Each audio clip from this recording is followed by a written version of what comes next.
प्रिय भाइयों, नमस्कार। मैं एपी सिंह एडवोकेट आपके समक्ष उपस्थित हुआ हूँ और आपके समक्ष भारतीय संविधान और विधि की अवज्ञा के विषय में बात करूँगा। विधि की अवज्ञा कौन कर रहा है? एक विद्वान न्यायाधीश और उत्तर प्रदेश में ऐसी चीज़ें बहुत ही कॉमन मानी जाती हैं, विधि की अवज्ञा करना। और मैं भारत के चर्चित मुख्य न्यायाधीश महोदय माननीय DY चंद्रचूड़ साहब, जिनको भी बराबर मेल गया हुआ है, भारत की दुर्दशा क्यों? ब्रिटिश सरकार और ब्रिटिश हुकूमत ने जो कानून बनाए थे, कानून बहुत ही बेहतर थे, लेकिन आज़ादी के 70 साल बाद उन नियम और कानून को तोड़ देना, जिससे भ्रष्टाचार, लोगों को न्याय नहीं मिलना, ये प्रमुख बातें हैं। एक समय था जब भारत देश आज़ाद हुआ था, तो Jawaharlal Nehru ji prime minister, chief justice of India, supreme court और बार काउंसिल के अध्यक्ष या महामंत्री, जो भारत के बार काउंसिल के अध्यक्ष और महामंत्री हुआ करते थे, वो सब एक साथ में थे, एक प्रोटोकॉल था। लेकिन आज भ्रष्टाचार कहें या न्यायिक भ्रष्टाचार कहें या आंतरिक भ्रष्टाचार कहें, आखिर हम इसकी बात को क्या क्या न्याय दें, क्या क्या संज्ञा दें? मैं तो यही कहूँगा कि नितांत भ्रष्टाचार है, जिसको संरक्षण देने के लिए कई स्तर पर मॉनिटर करने के लिए उच्च पदस्थ सुशोभित व्यक्ति संचालित कर रहे हैं। पहली बात, आपको अचरज होगा कि मैं अभी अधिवक्ता के रूप में पंजीकृत हुआ हूँ और मुझे बहुत हंसी आ रही है और भारत के सिस्टम पर हंसी आ रही है कि यदि कभी मैं पावर में आया तो इनको बहुत कायदे से, इनकी जो शुचिता है, जो गुरूर है, जो घमंड है, जो कानून को तोड़ करके मतलब संचालित किया जा रहा है, इसमें सुधार जरूर होगा। अब हम मुख्य बात करेंगे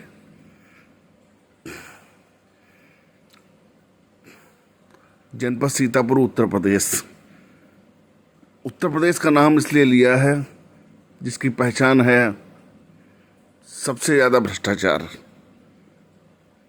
सबसे ज़्यादा बजट, सबसे ज़्यादा गरीबी, सबसे ज़्यादा अपराध, सबसे ज़्यादा शोषण और सबसे ज़्यादा टैक्स और सबसे ज़्यादा दारू का टैक्स।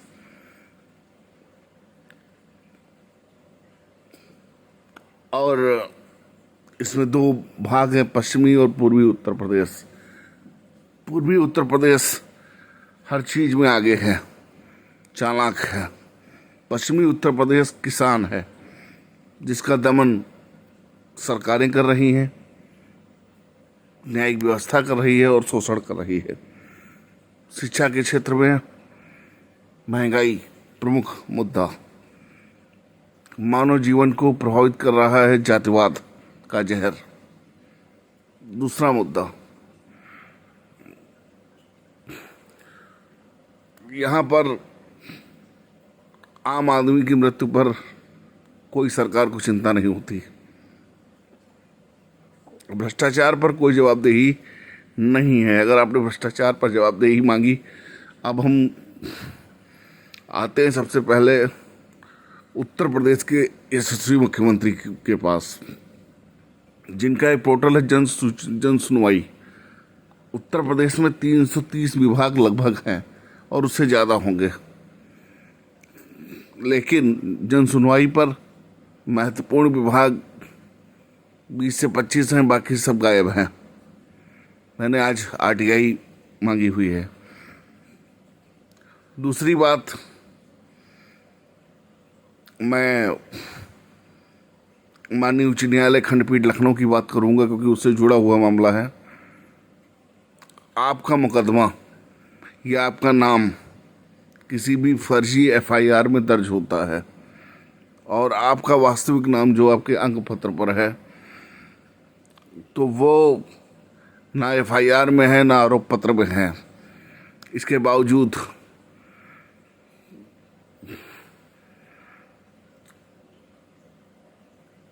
अनुसूचित जाति जनजाति अधिनियम 1989 के तहत जो न्यायालय है, जिस न्यायालय का नाम है माननीय न्यायालय अपर जिला जज महोदय सीतापुर, इनके यहाँ एक मुकदमा 2013 से प्रचलित है, जिसमें फर्जी नामजदगी के आधार पर पुलिस ने जेल भेजने की कार्रवाई की। वास्तविक नाम नहीं है। और एक उत्तर प्रदेश में एक नया, पुलिस में और न्यायपालिका में और सरकार में एक नई व्यवस्था लागू की गई है, कथानक रूप से। सीआरपीसी 1975 उसका आदेश नहीं देती है। एफआईआर में आपका नाम आ है और वो चार्जशीट में भी आ नहीं है, लेकिन आ उर्फ बा लगा करके आपको आरोपित करके चार्जशीट लगाई जाती है। और जिसको माननीय न्यायाधीश, विद्वान न्यायाधीश कह देंगे, और माननीय न्यायालय अपर जिला एवं सत्र न्यायाधीश अनुसूचित जाति जनजाति निवारण अधिनियम 1989, जो आरोप पत्र आने के बाद उसकी समीक्षा नहीं करते हैं, सुप्रीम कोर्ट के कई आदेशों की अवमानना करते हैं, खुलेआम धड़ल्ले से अवमानना चलती है और उसका प्रसंज्ञान ले लेते हैं। चाहे वो मामला सिविल न्यायालय से संबंधित हो, चाहे वो मामला एक्सीडेंट से संबंधित हो, लेकिन हुजूर के ऊपर कोई असर नहीं पड़ता। हुजूर मनमाने आदेश के लिए जाने जाते हैं। उनके लिए सुप्रीम कोर्ट बहुत छोटी कोर्ट है, उसके आदेश बहुत छोटे हैं। और उस पत्रावली में सरकार बनाम विजय वर्मा एक पत्रावली है। एक्सीडेंट के मामले में 3110 SC/ST कंप्लाई किया पुलिस ने जबरन, और हम इस पर राष्ट्रीय मानवाधिकार आयोग भी गए, जिसमें मुख्य सचिव ने जांच कराई। आज भी फाइल रखी है।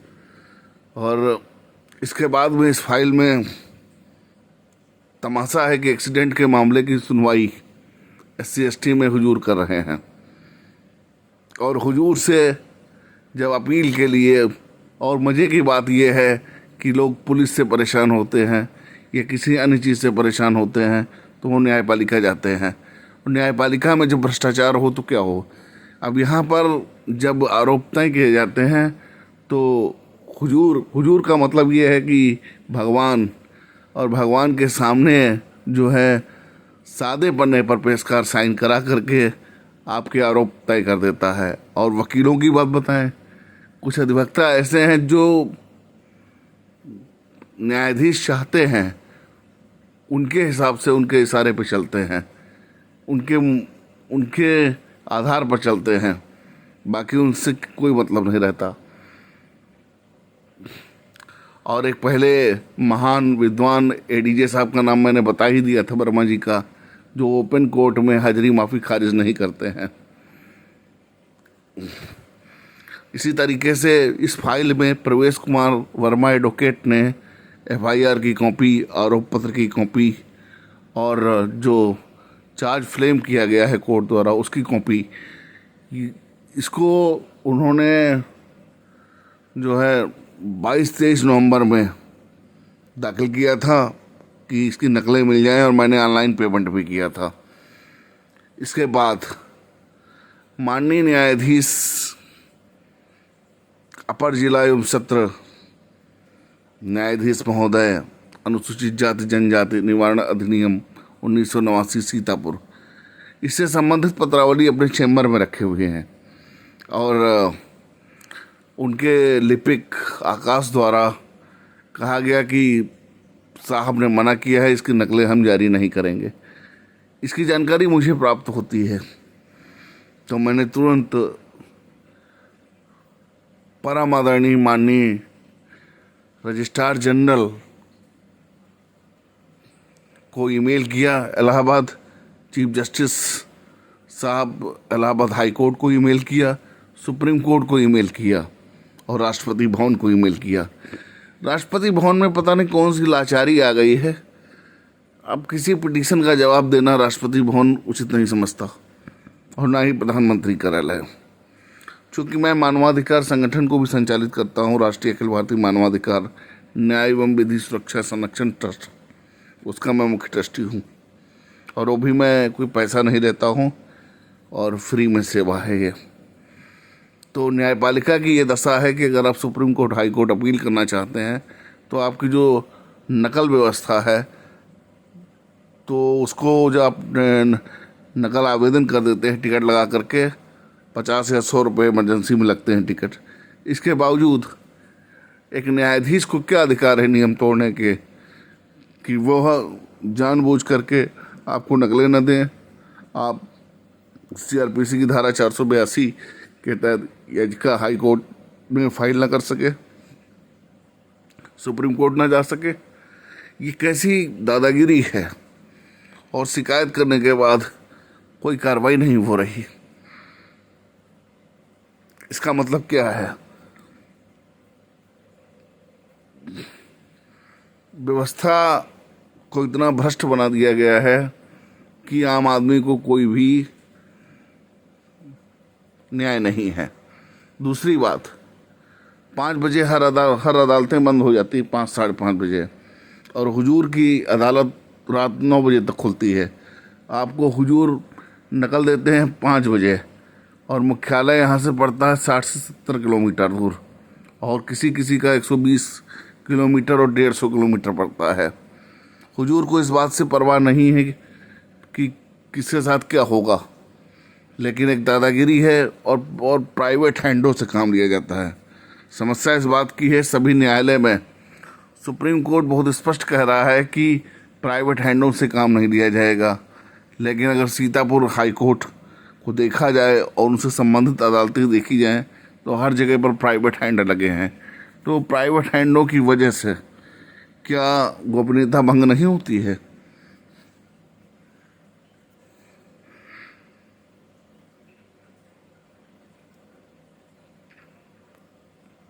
और यह एकदम स्पष्ट बात है।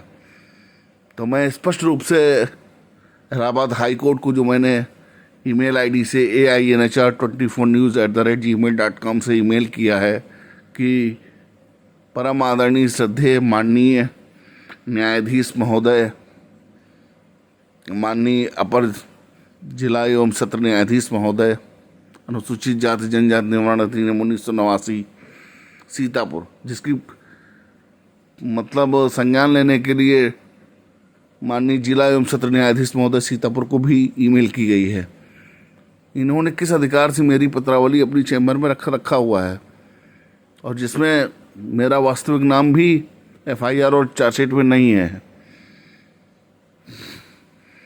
तो इनके द्वारा तलबी कैसे की जा रही है? और जो CRPC की धारा 70 है जिसमें वारंट के विषय में बताया गया है, जब तक व्यक्ति का नाम स्पष्ट नहीं होगा वारंट अधूरा माना जाएगा। अगर कोई आदमी विकलांग है, बीमार है, उसके लिए रेमडी अलग दी हुई है। और विशेष एक सुविधा है कि व्यक्तिगत रूप से कोर्ट में आने के लिए हमेशा के लिए छूट मिलती है, पेशी से निजी छूट। आज के भ्रष्टाचार के युग में, जो भारत में जैसे भ्रष्टाचार उत्पन्न हुआ है, व्यक्ति अपना कैरियर पढ़ाई लिखाई से बनाएगा, आगे बढ़ेगा, कि इन झूठे मुकदमों को फेस करेगा।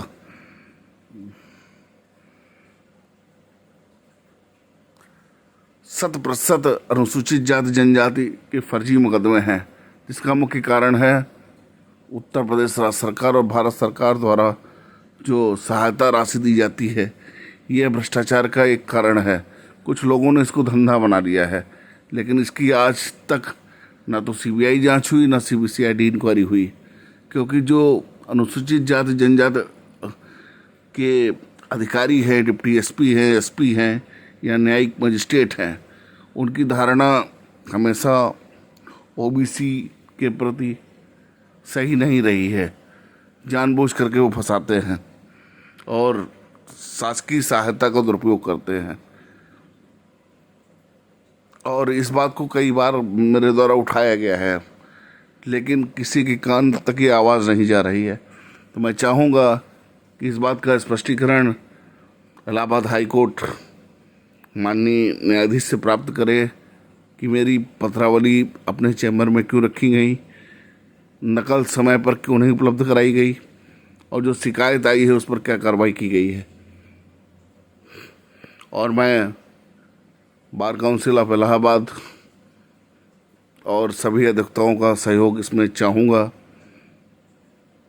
अगर कोई मुझे समस्या हुई तो मैं सूचित ज़रूर करूँगा, क्योंकि मैं कानूनी लड़ाई आर पार की लड़ना चाहता हूँ, वो भी कानून से, शांत प्रिय ढंग से। गलत चीज़ और गलत न्यायपालिका के गलत किसी भी पारित गलत आदेश को हम स्वीकार नहीं करेंगे, किसी भी स्थिति में नहीं करेंगे। जय हिंद, जय भारत।